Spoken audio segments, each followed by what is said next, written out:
All righty, good morning. Good morning. They want me to read this for the recording, so my name is Matthew Schultz. The time of the presentation is 10:30 on Friday morning. We are in room number 31.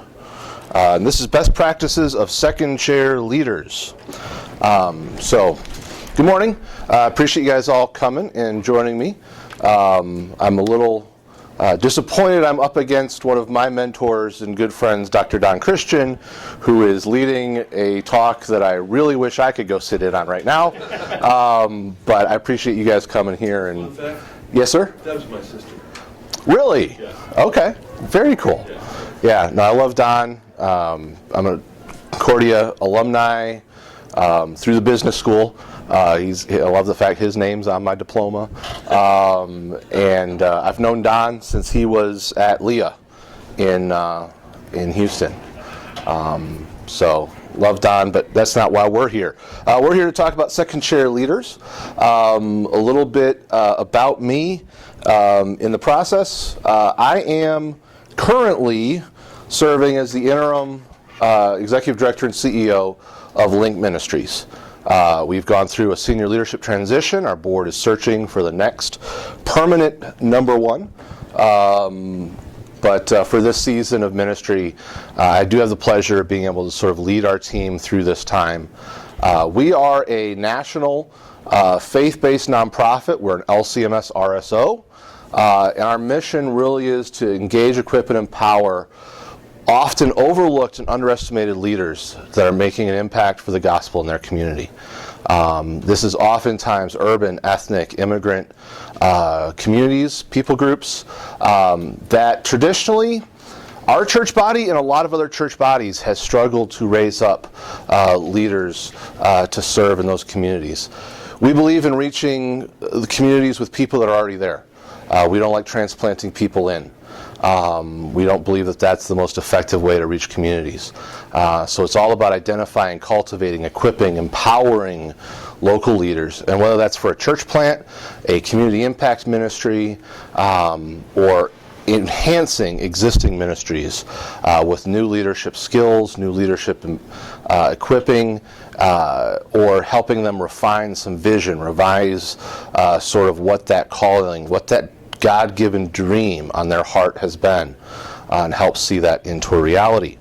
My day job, when I'm not number one-less, is the Chief Operating and Financial Officer of Link. So my job, run the business side of the organization, the fundraising, the finances, the facilities, the people, so that our city directors, which are our boots on the ground people in the 7 cities we work in, can actually focus the majority of their efforts on engaging donors and engaging leaders to make impacts. So we started in Houston, we're in Los Angeles, San Francisco, Seattle, Twin Cities, Minneapolis, St. Paul, Milwaukee, and Chicago. So if you want to talk about that, I'm more than happy when we're done and share a little bit more about that.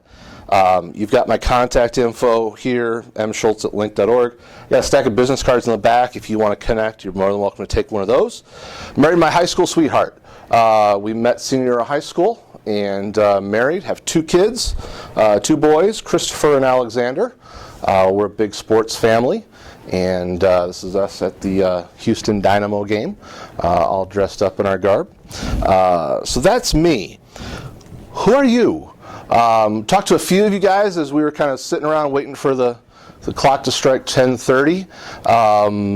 But who are you? How many of you believe you are a number 2 in your organization? How many of you think you are the number 1 in your organization? You're here to learn how to work better with your number 2. Okay, that's disappointing, but it's okay.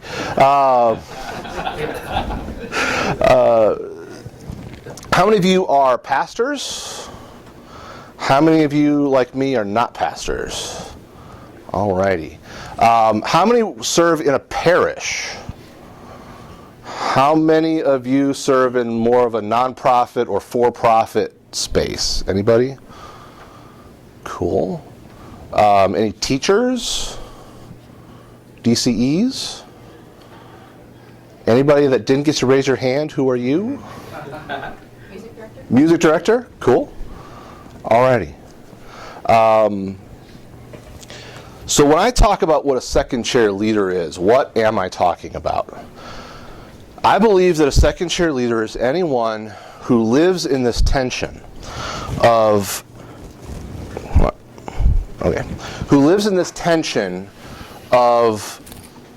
not necessarily being the person that calls all of the shots, but you're also the person that's supposed to, thank you for sitting in the number 2 seat.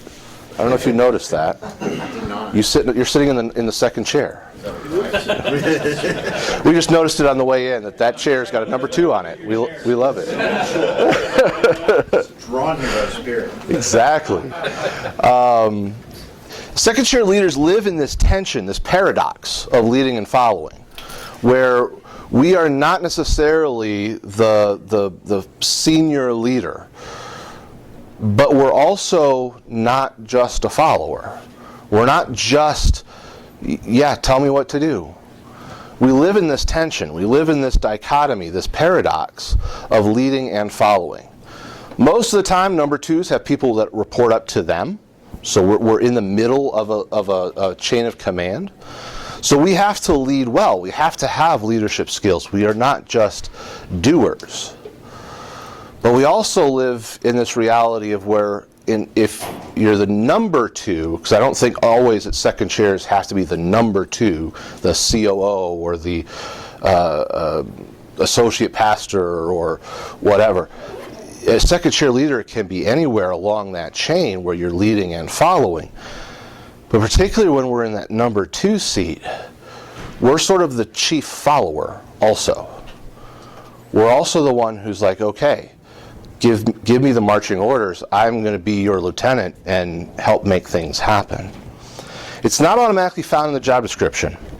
It's not automatically in the title. Like I said, there are many of us where it's clear we're the number 2 in charge in our organization. But anywhere along the span of a chain of command or an org chart, you can be living in this role of lead follower. We also see this in other aspects of our lives, whether it's in social organizations that we might be a part of, whether it's even within our families sometimes. We might be the lead follower. So like I said, not just an associate, assistant, or deputy. It comes in many forms and varieties. But one of the key aspects of what a second chair leader is a trusted partner. I believe that the greatest strength that we can have as we work together in this lead follower, the leader, the second chair, those types of arrangements, is that trusted partnership has to be built. We have to have that in order to be effective in what we're trying to accomplish as second chair leaders. I've got a few books that have come to mean a lot to me when it comes to thinking through my role in the second chair leadership position. First and foremost, if you don't have this book, go and buy it. I wish I could have thought ahead and had a box of them. This is one of the greatest books on this concept of lead follower. A lot of what comes out of my mouth probably originated with Greg Bonham in this book. Leading from the second chair.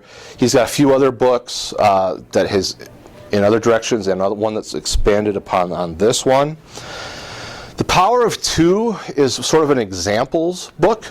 It gives you a lot of good examples of, particularly in corporate world, some effective paired up leadership teams at Disney and a couple other companies. Great book. And this is not necessarily related to second chair leaders, but this is one of the best business books I've read. I read it about every 2 years. Necessary Endings by Dr. Henry Cloud. Phenomenal. It sounds bad, but it's all about freeing up the things that are getting in the way of your growth. So, not related to this, but I don't give a talk, I don't think, where I don't recommend this book. I love it. So, like I mentioned, as second chair leaders, we live in this life of tensions, this paradox, where we're the leading follower. And to expand upon that just a little bit, what I mean by that is not that we are just following. There's lots of people in our organizations and lots of people in our lives that are just tell me what to do. But we're that leading follower. We aren't just on one end of the rope being pulled. We're being pulled and we're bringing others along with us. We live in this tension of leading and following. To be successful at that, we've got to put our own personal agendas aside most of the time. Sitting in a second chair is often one of the most humbling seats to sit in an organization. We joked about it with some of us that were in here early, but was I here to sort of set up for the guy that's really going to take over and lead and take all? Yeah. We often have to put that personal ego, that personal agenda aside. It can be extremely humbling to have to sit in this lead-following position. A lot of times, we might be building up over time towards, I'm getting ahead of myself. We are both experts and generalists a lot of the time. In order to function really well, particularly, for example, in my role, I've got to know how to help the organization get a lot of different things done.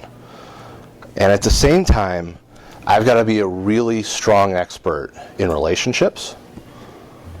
Sitting in that second chair is, man, managing relationships, managing up and managing down at the exact same time. It's complicated. Learning while doing, a lot of the time sitting in a second chair means that you get some marching orders. Hey, we need to figure out how to go and do this. And you've got to put the team together. You've got to collect the resources, the assets, the expertise to go and get something done. 90% of the things that I do that aren't just routine are things that I don't have a clue what I'm trying to accomplish. But I know that for the sake of the mission of our organization, we got to get this done. And so sitting in this tension of leading follower, I've got to go, okay, boss, okay, pastor, okay, board chair, okay, whoever. We need to get this done. Got it. All right, team, how are we going to do this? Let's pull these resources together. So to do that, you got to rally the troops around the senior leader. You've got to be able to be that coalition builder of, okay, here's where we're going. We've gotten our marching orders, team. Now, let's rally around this vision, let's rally around this desired outcome, and let's push forward. I mentioned you're sort of the lieutenant, so you're executing on the general's battle plan. Those that might have military experience or are familiar with that, yeah, we've got this battle plan. But a lot of the execution of that rests all the way down in leading that squad, leading that team to get that ultimately accomplished. And those staff, volunteers, and members are looking to you to be that example. What example are you setting? Are you setting an example of passive compliance? Well, that's not healthy. Are you sitting in this righteous disdain? That's not healthy either. We've got to find where that balance works, where you're leading by an excellent example. So as I mentioned, putting aside our personal agendas. So check your ego and understand what your position is. That does not mean just sit back subserviently. That's not what I'm saying. But understand what role you have to play. Is it, hey, here's a project, put the team together and go and get it done? Or is it something a little bit more complex? Are you supporting the vision, strategy, and plans of your first chair? How do you go about doing that well? Your success is often found in your superior's success. A lot of times we don't necessarily get the big public credit. If that's what you're looking for, be building your skill set up and start working in those directions. As I said, expert and generalist, you're going to oftentimes as the number 2, you're going to have a core set of duties. You're not just visionary leadership things. You're going to have a core set of duties, whether you're in charge of finance, you're in charge of a specific program, whether you've got some area that you are ultimately responsible for. But a lot of times, most of us realize a lot of times the most important piece of our job description is the last line, other duties as assigned. And that's where the bread and butter of our second chair leadership really plays out, is in that other duties as assigned. And a lot of times we realize our flexibility is our greatest asset to our organization. To do this well relies on that relationship that you're trusted to be a challenger. Let's dig into that a little bit. The concept of iron sharpens iron is really important here. You really need to have a trusted, collegial relationship with the number 1 in your organization, or whoever you are in that second chair to.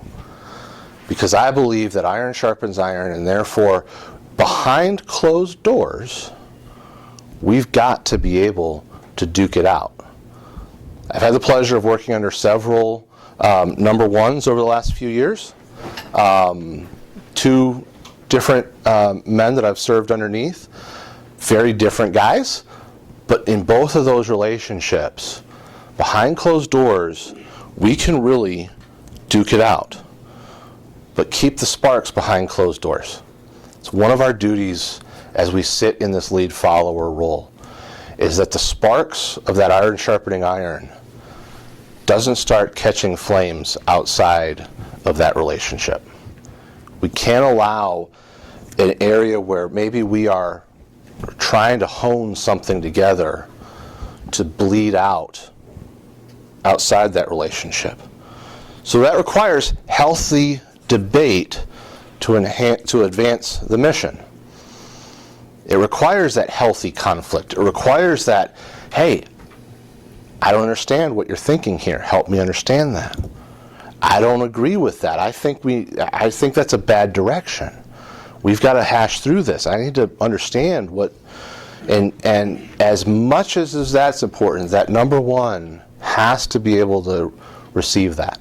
For a healthy number 2, number 1 dynamic to happen, the number 1's got to understand that that is value, that adds to the effectiveness of the organization when the 1 and 2 can have that healthy debate.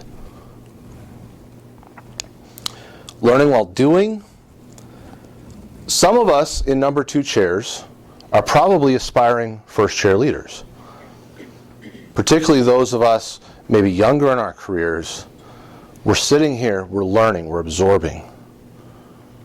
Try to make sure that you're in a place where you're learning from a number 1 who is modeling the types of leadership skills, leadership behaviors that you want to be able to emulate. Part of that ironing, sharpening iron is being able to have that number 1 leader hone you, hone your skills, hone the sharpness of your blade.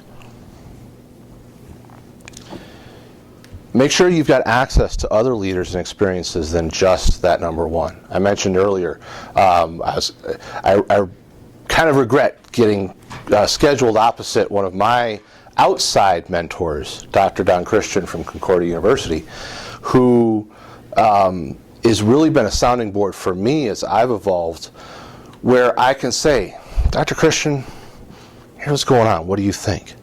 Make sure you've got access to those types of things. Connect with other organizations where you might be able to serve. I serve with several other ministries where I can have that outside impact as well. And recognize when you're not the subject matter expert and bring the resources in to do it. A lot of times those of us that find ourselves thriving in second chair leadership roles is because of our dexterity. It's because of our flexibility, our ability to pick up new things pretty quickly. But one of the things I've had to learn in really hard lessons is when I don't know what I don't know is probably my biggest blind spot. So, how do you do it well? Attitude. All right, this goes back to teaching second graders how to play basketball. You know, it's all attitude first. Attitude, attitude, attitude. Mentioned it earlier, checking the ego at the door. We're not the number one. And are we okay with that? And are we willing to say, hey, that's an okay piece of my serving? Making sure we have the competency. Part of that is knowing, like I said, what we know and what we don't know. And understanding our influence. A lot of times we underestimate the influence that we are having in our organization. So make sure you understand that as that lead follower, that lead word is in front for a reason.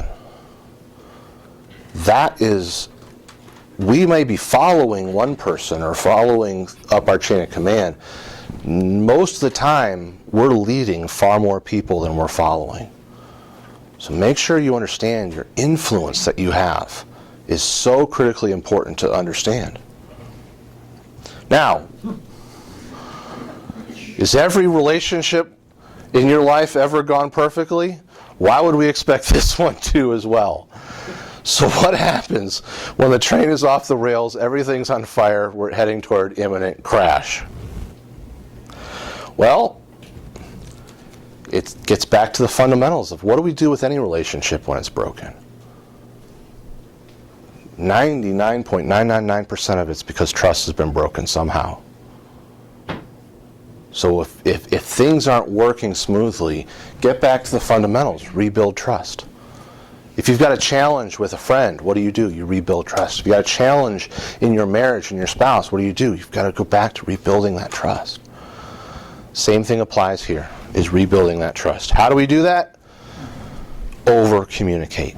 Communicate, communicate, communicate. There's nothing more important for me in my role as the number 2 in our organization than one-on-one time with my number 1, talking it out ad nauseum. Communicate, communicate. What's the minute details? If the two of you are synced up down to the minutest of details, then you're able to function with an exponential amount of impact between the two of you. But once things get off just a little bit, tensions build, cracks start to form, and that's when we start seeing challenges. Oop. But at the end of the day, we've also have to recognize when there is a time when that relationship has run its course. The effectiveness of that relationship has run its course. And that's okay. I mean, we understand there's seasons to life. There's seasons to ministry. There are seasons in relationships. So when we have to come to a realization that we might have diametrically opposed visions of what's needed. We might have, and that's not wrong, but it's just a reality. Or there might be other things. There might just be a personality conflict that's just unresolvable. One of the things I can strongly recommend when things go wrong, seek outside help. I mean, we would do that in a marriage. If our marriage was on the rocks, would we not seek out pastoral counseling, relationship counseling, things like that? Seek out a coach. Seek out someone that can help work through these things with you. So, one of the things, and I did promise you guys, we're not going to go the full hour and a half. Think through what's next for you. What challenges are you facing in your 1-2 relationship that you have? We've got a room full of 2s, pretty much. I didn't check with anybody that kind of walked in a little late, but everybody, when we first started, you're a number 2. You've got a room full of colleagues here. Let's connect. What issues are you facing, and is there something that we can work through to help you work through that relationship and that dynamic? So, questions, ideas, pushback. I'm not afraid of saying, hey, this is, what do you think here? This is, go this direction. I think I deal with people a lot since I was little, okay? And I've been in sales all my life pretty much. So when you find two different personalities, I mean, they see something good in you, and they call you to do a certain call. And but when you see that, when you're coming into the place, into the picture, then you find out you're extrovert and the other person is introvert. And we both deal with different, things differently. And the other person is quiet until it's ready to blow up. I talk, hey man, we gotta sit down, man. You're killing me, man. Tell me what to do next. So how do you do that? When you have any ideas, maybe everybody else with Yeah. extrovert introvert relationship. I love my relationship with my pastor now, but how can I improve that to the communication? Because there's different dynamics of communication there. Well, one of the things I would say first is let's not look at the differences of personalities as a problem. It is totally an asset to a two-person leadership team to actually have a diversified amount of personality types, skill sets, communication styles, because it multiplies your ability to relate broader with your whole team. Look to Scripture, Moses and Aaron. Very different in terms of personalities. A lot of times we think of the number one as the gregarious, visionary, blah, blah, blah. Not in that case. In that case, it was Aaron was really the mouthpiece of that relationship. So first off, I would say that is let's not necessarily see this two personalities as a challenge, but how do we leverage that best? So work through with your number two. Hey, where are you best fitted? How has God best wired you for this team? How has God best wired me? Where there's conflict, you got to work through that. And that's a little bit of understanding what our role is and what their role is.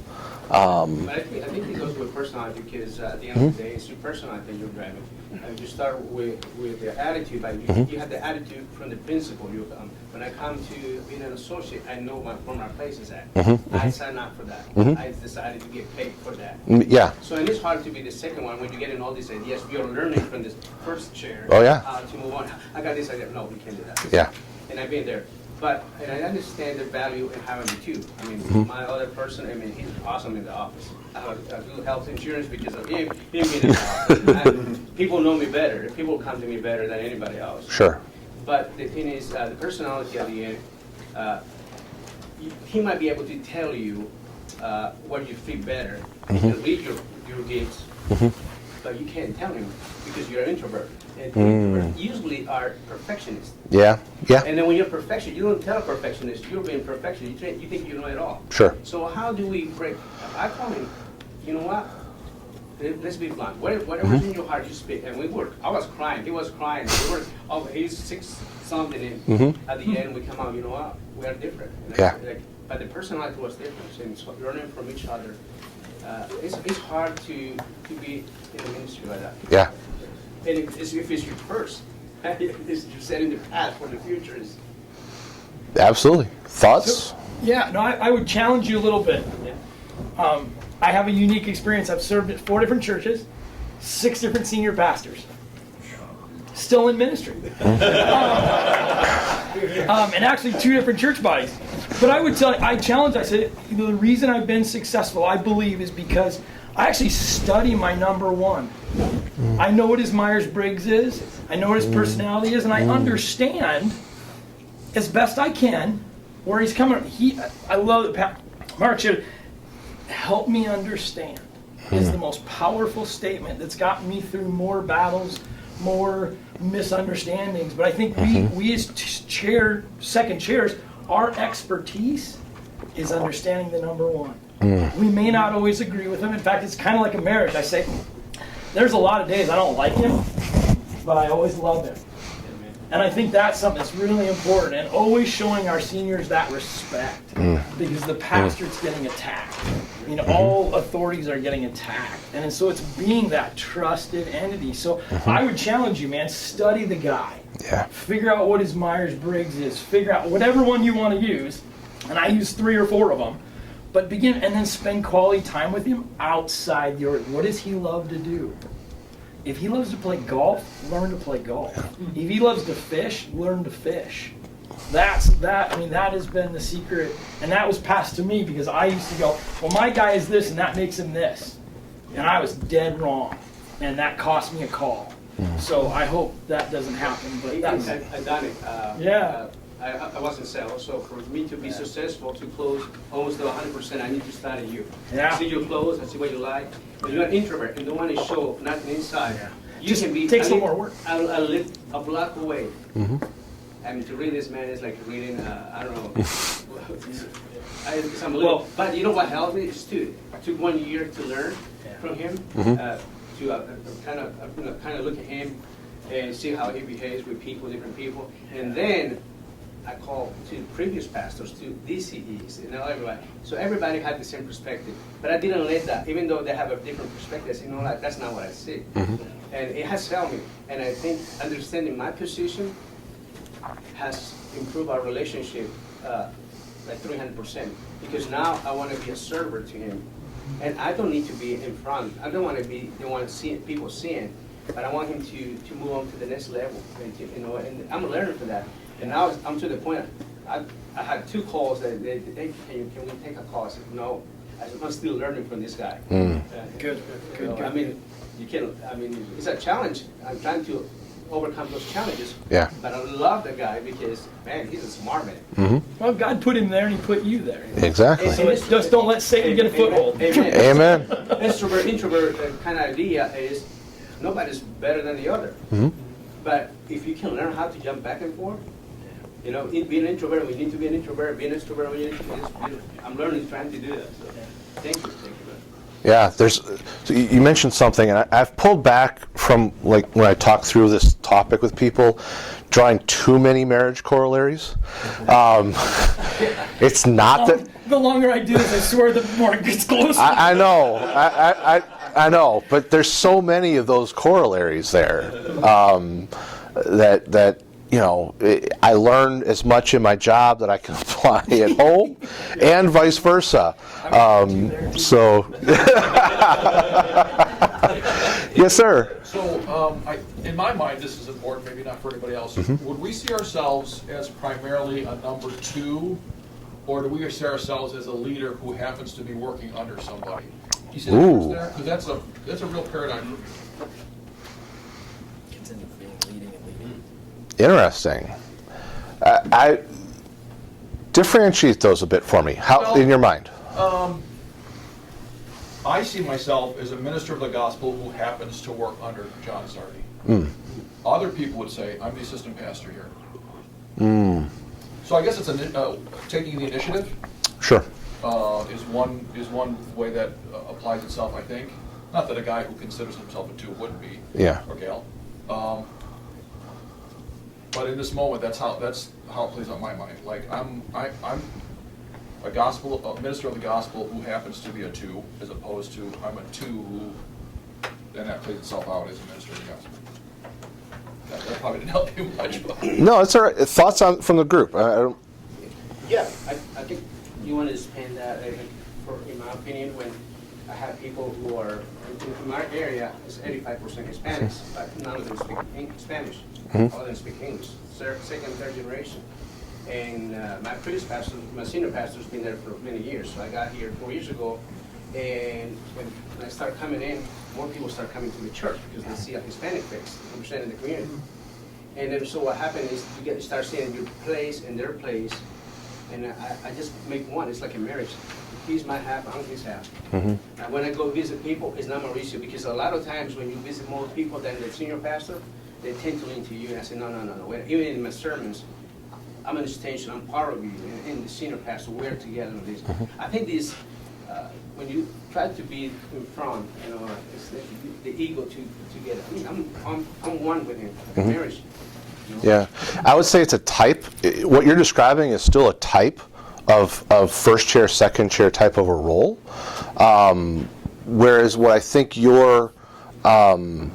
what you're looking at is you're a minister first, and in your organizational dynamic, you might not be just necessarily the number one, but that's not in any way sitting in that number two seat is not in any way diluting your role as a minister of the gospel. Sitting in the number two seat does not in any way diminish my role of, particularly my day job, of being the 99% of the buck stops here decisions actually fall on my desk, not his.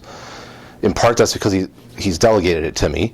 But because of my role as the CFO, both of my previous number ones were not financial-minded people. So it naturally fell. I was the number one guy. I still am the number one guy when it comes to financial matters. I think they can both coexist somewhat. Yeah, I think at least like in my role, I'm the number two. I'm a number two. We have a team of number twos. Mm-hmm. But in my area, I'm the number one. Mm-hmm. So it's almost like there's a level of, and this is why I think it's so great that you talk about learning how to be a number one mm-hmm. from your number one. Mm-hmm. Because that teaches them the whole organization to have the same leadership style. Mm-hmm. And I've been in a call where our leadership styles couldn't have been more different, and it ended poorly for everyone involved. Mm-hmm. But now in a place where I can learn from my leader and lead like he leads, mm-hmm. organizationally, it seems like it's all together. But he's not going to come to me and go, hey, listen, digital ministry-wise, you're going to start doing this. He's going to ask me because he doesn't mm-hmm. know and shouldn't have to care about that. That should be my responsibility. You may not always have the number one that's maybe necessarily that self-aware. And that's a challenge. That gets a little bit back to when things go wrong. You might have to realize you're working under a number one that doesn't get it. And then sometimes that's not something you and your number two seat can fix. Yeah. Yeah, two thoughts. The first one is kind of from a ministry perspective as a pastor.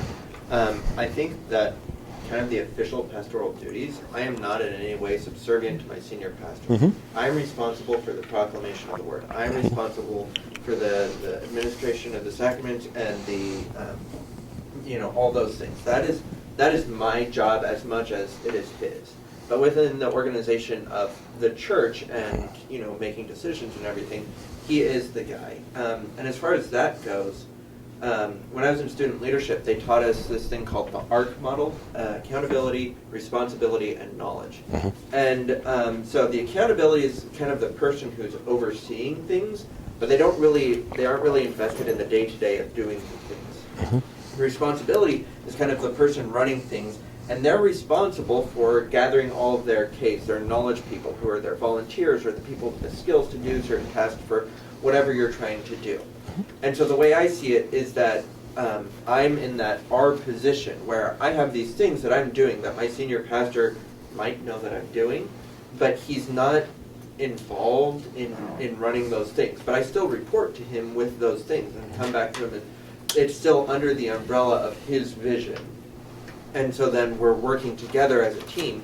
But he's not running these things. He doesn't have hands on, but he is still kind of the person I report to in that. Mm-hmm. And so in that way, I still see that I'm in the second chair, even if I'm the leader and doing all the stuff for my ministry programs. I still report to him on those things. Yeah, absolutely. Other thoughts, ideas, questions? Yeah. So one book I would recommend, one of the best books I've read, and it's not about being a second chair leader, but it's about having someone in authority over you, is A Tale of Three Kings by Gene Edwards. It's really good. A Tale of Three Kings by Gene Edwards. Yeah. Saul, David, Rehoboam. Yeah. And now my question is, how or when should I approach others in the organization about an issue I'm concerned about?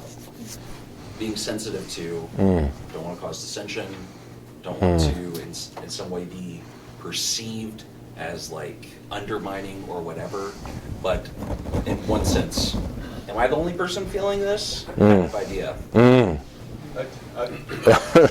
So I think we have to have some kind of a therapist, counselor, relationship, trusted person in our life that you start there. And I think those conversations, senior leader, have to be one-on-one. Here's what I'm seeing, here's what I'm feeling. And then you bring other people that he or she, they trust in that. So otherwise, I think our biggest challenge is I have to be clear about, this is what I feel, this is what I need. And if I'm going into this conversation and, look, I just made the point, you're going to know me.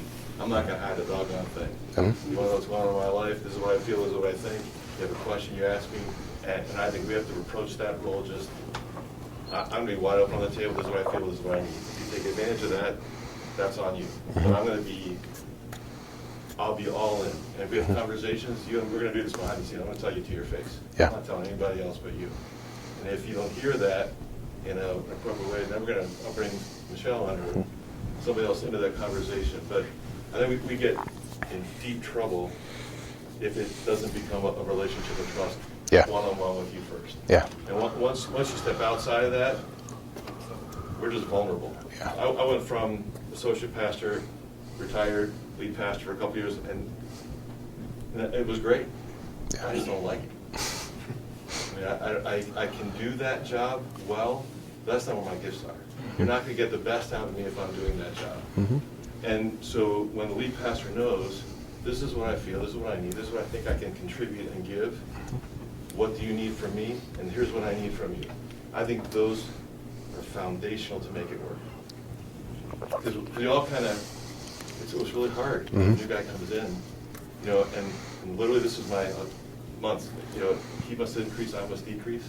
Because I've been there 15 years, people love me, I love people, did the job, but they all knew, going in, I said, that's not the job that you want me to be in. But once he gets there, then, and I found myself withdrawing. And it was like literally like 9 months in thinking, well, okay, he's here. Kind of took the leadership role, cast vision, but I was still kind of in this, at some point, he's disappointed me and I was disappointed myself. How do you have that conversation of, here's what I think that I bring, here's what I need you to hold me accountable, here's what I think you are, here's what I can hold you accountable. How can we team up and partner that way? And this is what I feel, this is what I need, and you're going to, our first part, here's where I'm at. And it is, if it's not flat open in ministry, there's so many places where you go out. That's my Yeah. I would say, first, have you checked your ego and your motivations for your issue? Is your thing when you're going, what's going on here? Is this right? Is that coming, have you checked your own stance? What are you building that concern on, foundation of? Is it, I think I could do it better, or I think I've got a better idea? That's a whole lot different than, I think they're wrong. Or even worse, I think they're doing something wrong. Then tell them, why is that so freaking hard for us? And This that, is not looking, something doesn't smell right here. and that's where I'm going next. Have you gone to that person one-on-one? We get back to our fundamental, how do we resolve disputes as Christians? We go back to Matthew 18. Have you gone one-on-one? And then when we ask about bringing other people in, it's a really slippery slope, because you don't want to seed an issue. For me, particularly in my organization, in my role, we're a little bit larger of an organization, and I don't want to be seeding discontent because it's coming out of my own discontent. Did you see what Bob did? What do you think of that? I'm seeding that already pre-existing thing. What you have to set up a culture in your organization of is you having your ear to the ground without that seeding. So how are you listening to the rumblings around your organization? And rather than engaging that, be, hey Bob, can we have a conversation? I've got concerns. Or, hey, we need to talk through something. This has been raised and we need to talk through this. But starting there, making sure that trust is fundamental, and if you haven't started with that conversation one-on-one, that's the number one place to start. Sure. Real quick, about not seeding discontent and everything. Another thing that I learned was vent up. If you have frustrations, never go to peers, never Yep. go to people who are subordinate. Yep. Always go up. And so if that's, it's the peers of the person above you in the structure or the people above them, you never go to people who are subordinate because you have a lot more influence on them and how they see things versus you come. Yep. It's a very different perspective. Complaints flow up, compliments flow down. Yes, sir. I have a simple question that might have a layer of complexity. First of all, I'm blessed to have a great leader, so I'm very thankful for that. You were talking about knowing like the minute details. Do you have a process in place for that? Is it as simple as going in and asking? Do you have meetings set up? And here's one of the reasons I ask. So our church is looking to refurbish our sanctuary. And so one of the questions is, our speakers need to be improved for our online recordings. And so, a member comes in and they say, well, can we look into fixing the speakers now? Or, what should we do? And, it's in that moment that I didn't want to speak on behalf of, somebody else. Wise. So, I say, that's a great question. Let me think about it, let me get back to you. And that was a moment that I realized I didn't know the minute details. So is there a way to set it up in advance so you're not like blindsided? Sure. So one thing I would say in terms of the minute details thing, to me that is fluid based on role, relationship, dynamic, authorities, what authorities have been delegated, all of that. It's not necessarily that everyone, that you and whoever your number one is have to know every minute detail of everything each one's doing. But when it comes to vision, whether it's a vision of the organization or vision of the project or whatever, seeking that down to the minute detail of clarity on vision that you synced up really, really well is where I was going with that. But I don't have again, it kind of does get back to a little bit the personality things in terms of a process. For me personally, we have always, both of the senior leaders I've been under the last two, we've just set a rhythm. And we sync up every other day, 2 times a week, 3 times a week, something like that, whatever works for us. And then we're really clear in communicating with each other. Hey, I'm feeling out of sync, we need to up this rhythm. Or, hey, we need to realign stuff. It's hard, but it's all about committing time. Just being together, whether it's, set a regular rhythm of, hey, let's go to lunch. Let's just make sure we're synced up. Because you've got 2 issues of how do you make sure that syncing up is working. You've got the tactical stuff, and that can be handled sitting in an office with a whiteboard. That's one thing. Or use a tool like Asana or something like that. That's the tactical stuff. It's where you're trying to get the 2 minds synced up. Just takes time. And that's something you and that number one just have to figure out what works for you. I wish I had a simple answer for you, but. So here's a very specific question then. My senior pastor says that I don't have to go to the board of directors meetings because he feels that it would be death by meetings, and I appreciate that. But there are some times where I feel then I lack part of the vision. So going into this, is that something that you think about and you ask him? Yeah. Say, hey, I'm feeling out of sync in this. What do you think? Yep. Okay. Yeah, to an extent that goes back to, hey, we're not seeing eye to eye on the priority here. Why? Sure. Death by meeting, that may be an excuse for a reason why, or it might just be he's like, dude, this is boring. Yeah. Don't waste your time. Thankfully, You don't- it's the latter. But you might not know that automatically. So understand, asking why is always helpful. Yeah, out of Yeah. curiosity, who's here with their number one? I'm not in this room, but at best practices. Yeah. Oh, okay. good question. Yeah, So we're team building, right? Exactly. Number ones? Yes, sir. So I'm the number 2 to a number 2, and I'm like not even 3 years into full-time ministry, like youngest on staff. Yeah. Those kinds of things. I've been there. So what would you and the rest of the guys and the rest of the people in the room who have more experience in being a number, like what can I do while I wait for a seat at the table? Does that question make sense? Ooh, good And question. I think the easy answer is like learn from the number 2, and that's I get that and I'm working on it, but specific things to better myself and to be able to. So I'll kick it off, and then this is a great one for us to sort of invest into a young leader. My first comment would be, have you had that conversation with them that you want to learn? Whether it's so if you're the number 2 to the number 2, to whoever your superior is, have you asked, hey, I want to learn as much as I can. All the way up to, I was the part-time guy helping run the gym open hours at the church 3 nights a week. And I had that conversation with the senior pastor. What can I learn? I'm 19 years old. I'm in college. I'm here. But I have a huge amount of respect for you.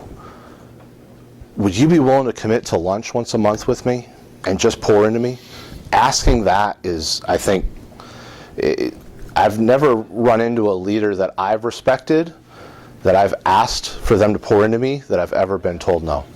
And part of that is because of their leadership style is what's drawing me to that respect for them, is an attitude of pouring into people, and not just leading from authority, but leading from that ability to build people up. So that would be my first step.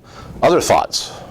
I think we all want to grow, we all want to learn, but it's not always the case that you sit down with the number 1 and you see the outcome from the meeting that you expect.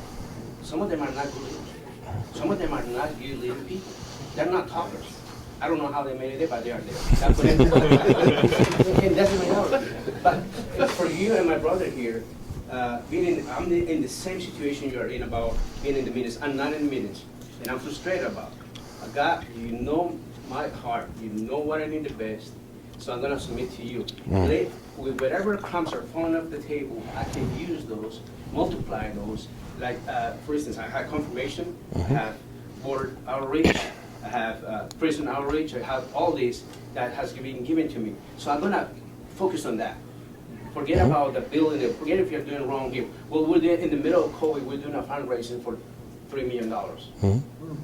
I mean, I wouldn't do it. He's doing it. Why you do that? I don't want to be there. If you trust me this, I'm going to multiply it. Then he can ask me, okay, what do you want to do next? He can move me. Sometimes we get ahead of ourselves. I'm a visionary. So every time I can see the potential I can work on, I want to get in. You know, and confronting people, honestly, it's not always the case that you are ready to approach someone because of their personality. So what I do is I pray. I pray for them. I pray for a relationship for my faults, and I look for advice with elder. I mean, people not from the church, from us pastors that have been in the ministry for 40, 50 years, and it has worked for me. I have this about homosexual issue that I was seeing in the church, and I tell everybody, you listen. And I talked to one of the senior, a big church, and he says, this is how you approach this. And I used to work for Walmart headquarters. If it's not black and white, it doesn't happen. So if you approach everything that you share in your heart, you talk to them. In our conversation today, this is what we talk. Thank you for your time. Yeah. So you have a black and white. So, you never told me you wanted to know. Yes, exactly right. So I think, that will help. Yeah. Any other ideas to pour into a young leader? Well, just for my background, I was a senior pastor for 25 years in 2 locations, and made the choice to become a number 2 because I was really invested in building teams, and I felt a lot of senior pastors didn't do that very well. Yeah. So a couple of things. Keep in mind that your number 1 has lots of personal vulnerabilities. Oh, yeah. And so it's really easy to see that when you're a number 2. It's like the Far Side cartoon. I have in my office, and I have the pastor here, but it says "bummer of a birthmark." I don't know if you guys have ever seen that Far Side. So you're, one of the things is you're not there to fix him or her, but rather the communicate is understand his or her leadership style, communication style, etc. Because you got to talk their language, you can't talk yours. And that was a real hard shift for me becoming a number 2, because I'm used to like just doing my thing and expecting everybody gets it. Now I realize they didn't get it, because I'm sitting in this other place and I'm like, I need to like ask questions. I need to ask questions that are not leading or trying to advance an agenda, but ask questions and legitimately say, tell me more because I don't get it. Yeah. The second thing is, he or she probably doesn't want you in those meetings. I'll just be respectful in saying that. Most larger organizations are policy-based. There's a lot of responsibility on a senior leader to oversee staff. Yeah. And to have good alignment, he actually doesn't want you in that room. Yep. Because it can create all kinds of problems. But what you should expect from him is, after those meetings, that there's that Monday morning debrief or the Friday brief. Yep. You should expect that debrief from him rather than being in the meeting. Yeah. And then the third thing that I learned from best practices, I actually, several years ago, you offered coaches from senior pastors, and so I'm this associate, and I'm trying to figure out, and a guy said something really good to me that still sticks with me, and I still don't always do perfectly, is never be late for your leader. If you got an assignment for your leader, and he doesn't have that material to act, he can't do his job. I can sometimes be late for a volunteer. That's not good either.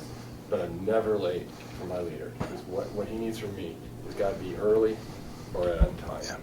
And that makes all the difference. And I realize that from the perspective of senior pastor, if my number 2s weren't getting stuff to me on time, I look like crap in front of everybody else. Yeah. So. And at the end of the day, when we're looking at that dynamic, Oh gosh, it was hard. It was really hard. One departments. one of those things that you hit on ties into a little bit what you were talking about is learning that leader. So for you, learn about them. One of the leaders that I've worked with twice in my life. One when I was in a role very similar to kind of where you're at, and one where I was in the number 2 seat. And that was an incredibly different relationship. Incredibly different. And all the things that I went, oh, wow, what a great leader. I'm sitting now in this chair going, dude, come on. And so just making sure that you learn them is really important. And yeah, what you're saying, if you live in a policy-based governance world and you're a number 2, I actually think is it Don's talk this afternoon? He's actually talking about that. That relationship. It might, if you live in a policy-based governance world in your organization, and you're not the number 1, maybe consider going to that talk because you'll understand what your number 1's going through. Other thoughts? We just called a new director of ministries in June, and the year and a half before that, our director of ministry stepped down, and there were 4 of us doing that job. And we kind of split it, 2 pastors, the principal and I, and the COO. I'm not a minister. As we brought that person in, 2 questions that really helped me learn how to work with him. It's not grammatically correct, but how do you mean? Because if I was heading in a thing that I just didn't understand or thought was right, how do you mean? Yep. And it got to the bottom of what he was thinking. Yep. And then what haven't you been thankful for? Because there were things on his heart a lot of times that he wasn't talking about. And if I asked it that way, he would share that with me, and then I could then understand how I needed to work with him a little bit better. So those were helpful to me. How do you mean, and what haven't you been thankful for? What haven't you been thanked for? Good stuff. Good stuff. Yes, sir. So And then over here. There's a strong potential that our number 1 is leaving. Hey, welcome to the club. And in the world right now, that can be a real long time till there's a new number 1 there. Sure. So how do you, as a second chair leader, continue to thrive when you don't have a number 1? Are you going to move into that temporary one seat like I have for the last 6 months? So we have 7 number 2s. So the way we work, Oh. we have our senior pastor, executive director, Uh-huh. and then, or 6 of us, I guess, the Uh-huh. ministry teams underneath it. Some are, church-based, some are operations-based, but we are all the same level. There's no hierarchy within us. Mm-hmm. So I won't be moving into that number 1, and Sure. none of them officially will be. So right now it's Good luck. I hate to be blunt like that, but I believe in the absence of leadership, leadership rises. If you're good or bad, and in that situation, I would strongly advise your board of directors to name an interim. Period. I think it's a recipe for disaster if you have 7 chiefs. Yeah. I mean, right off the rip, it's like just leave something for the future number 1 to walk into. Like, Yeah. That's Well, the biggest thing. Make sure that he's set up as best he can. That's really really insightful. I mean, the role that I filled as an intern was vacant for 4 years almost. Mhm. And so I stepped in, just a summer internship, but if they say like, hey, you did a really great job filling this, why don't you fill? I'm like, I'll lay it right so that the next guy who comes in has something that's been there. Like, Yeah. Because it was just picking up pieces and putting like this Yeah. patchwork, like, hey, this is what we've got, but it's something. Like, Yeah. That's really smart. Even if it isn't, one person Give- coming up, just leave something. Yeah, making sure that you're setting. I don't view particularly. So I'm in the middle of this right now in this interim period of time. I don't view this as a time of treading water. So I hope you and your colleagues also view it that way. Our mission, and particularly those of us in Christian ministry, our mission never stops. There are always people around us in our communities, in our congregations that we come into contact with that need the redeeming power of the gospel. And just because we don't have a senior pastor in place in our church, or just because we don't have a CEO in place in our church, it doesn't stop. We have leaders in cities across the country that still need what Link's doing to pour into them.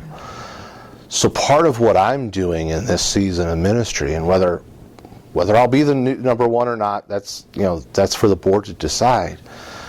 But I'm doing everything I can with this new role to set up the organization for success. Period. Whether I'm the next number 1 permanently or it's somebody else, building that foundation of giving that whatever. Let's not leave 6-12 months of apathy for someone to come in and go, okay, let's get going. Give them 6 months to get assimilated to the organization because things are running so smoothly. In your case, I hope that your board says, here's the interim leader for now, because I think that, it's my own opinion, or situations like that need leadership. If you got That's more than an opinion. That's good truth. so, yes, sir. I was going to say that just that the deliberate decision needs to be made, and communication with the congregation is huge. Yeah. As a DCE, one of the things that I knew going into the call where I've been at for 10 years was to be part of the leadership in the transition from a retiring pastor to the next. And so we were deliberate about who was responsible for what pieces and communicated that really well to the congregation. So that the chair of the governing board, the chair of our lay ministers, and myself as staff representation were 3 people that had our lanes that we worked in, but worked with each other to do that. And the communication with the congregation was huge because they understood where they needed to go if there was an issue or a problem, and we were able to communicate with each other well. And so while it wasn't really 3 chiefs, we had our specific things that we were responsible for that worked really well. Yeah, I've said I've gone through 2 transitions. This one I approached very differently than the last one. Last one, our board announced 2 of us as joint interims, I was explicit with the board the very first meeting we had. I am not interested in that.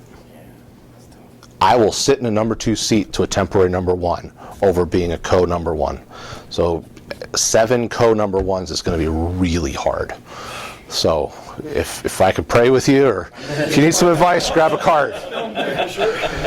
Any other thoughts? I don't want to keep us longer than we need to, but I'm more than happy to continue talking through stuff. Any other final thoughts before I kind of wrap up? My first time, now where I'm at, I struggle with my vicarage. I mean, to a point that I took my collar and turned the table and I'm not serving you, I'm serving Christ, you know. And somebody very wise told me, hey, remember King David? Yes. He was in the throne. He had to go to the cave and hide for a while. And only God was, and I said, you know what, he is not this person. Maybe this person is a test for you to learn. And he has helped me in my present condition to, you know what, where's God is really teaching me right now in this cave. You know? I don't feel in the cave, I feel like I'm up in the open. It's been a blessing. But when you feel in that condition, I mean, all of us felt at one time that we're in the cave, you know. I think that's the purpose. And we still minister to those people who are not just senior pastor, anyone who comes across us, we were called to send the gospel to them too. Amen. Remind them of the gospel, to walk together. Amen. At the end of the day, why are we in the organizations we're in? Why is our number 1 in the organization they're in? God willing, it's because of our deep calling to the mission of Christ. And at the end of the day, if we're on the same page there, it's part of our sinful human nature to have ego and pride. But if we're linked up in serving the gospel, then we can put human differences aside and we can always push to have the role that God's put us in drive the mission of the gospel. So thank you very much. I appreciate all the thoughts. I'm more than happy to keep talking. Here's all my contact info if you want to get connected. More than happy to. There's business cards on that table right by the door if you want to grab some. But thank you guys very much. And I promised you early, get to lunch. Thank you.